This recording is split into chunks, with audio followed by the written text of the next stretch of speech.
Le XVIe siècle est véritablement le siècle d'un basculement avec la Renaissance et puis le réformateur Martin Luther en 1517 avec les fameuses 95 thèses de Wittenberg, puis évidemment Calvin, et puis savoir aussi que ce mouvement de la Renaissance et du protestantisme au XVIe siècle, et évidemment il n'est pas né comme ça d'un coup, il y a eu évidemment des courants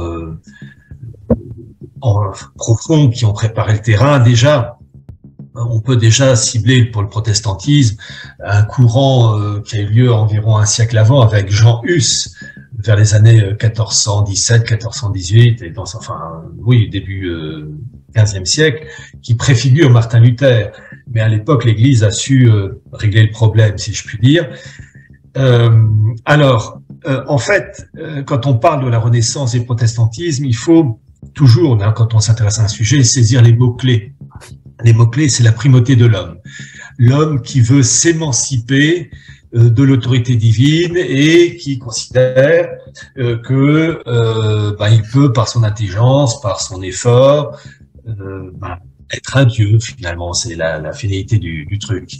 Et dans cette histoire, l'Angleterre va évidemment jouer un grand rôle puisque il va avoir la réforme anglicane avec Henri VIII qui va se révolter contre l'autorité de Rome pour des raisons donc matrimoniales avec Anne Boleyn et bien d'autres femmes qu'il a d'ailleurs décapitées. Donc on voit l'amoureux que c'était.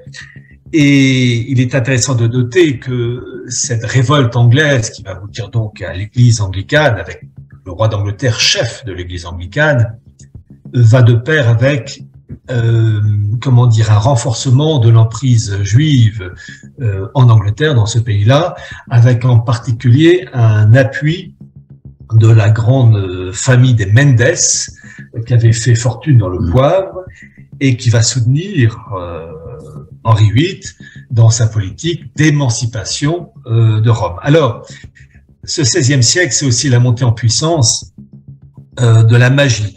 Magie que l'on retrouve, magie, évocation des esprits, etc., que l'on retrouve déjà dans fin XVe siècle avec Pic de la Mirandole, qui avait en 1486 sorti un ouvrage, donc les fameuses 900 conclusions, et ça avait été condamné par l'Église car ça mettait, comme disait l'autorité papale de l'époque, la magie et la Kabbale au-dessus du témoignage des évangiles. Donc en fait, cette histoire de magie qui va surtout marquer l'Angleterre, c'était un phénomène ancien et j'ai pu montrer en particulier que cette mentalité d'évocation des esprits, eh bien on la retrouve déjà au temps de la Bible hébraïque, à l'époque du roi Saül. Donc, le roi Saül, c'est tout juste avant le roi David.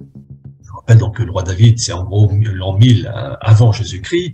Et le roi Saül va se plonger dans le spiritisme, l'évocation des esprits, et le prophète Samuel va le condamner, d'abord l'avertir, et puis ensuite le condamner au profit du roi David. Et à l'époque, cette magie, cette évocation des esprits, dans les termes que l'on retrouve dans la Bible hébraïque, ce sont des mots comme obot et lidonim.